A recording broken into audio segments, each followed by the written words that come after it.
From here, you can leverage Pathpoint's end-to-end e-sign process, where you'll input information, submit to sign, and then sign the packet. Note that both you and your insured will sign. When I click sign, I'll be taken to a digital signing link. From here, I can accept my signatures, approve to use my signature electronically, and start signing. When I'm done with signing, I can then refresh the page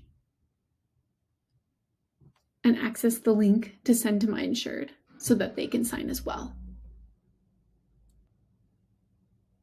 Once my insured has signed, I'll see the status update here. I'll then just need to complete any remaining subjectivities. When I get to this payment subjectivity, I'll enter the name and contact information of the person that will be paying for this account. If I'm on insured bill, typically that's the insured. It could also be a third party, such as a lender. If I'm on agency bill, it will not see this information here, and instead, a payment link will be sent to my agency billing contact. Note that the payment link will only be sent to the appropriate contact after all subjectivities have been reviewed and accepted by an underwriter, which only happens once I've requested to bind. So to start, I'll put in the information, and then I'll request to bind.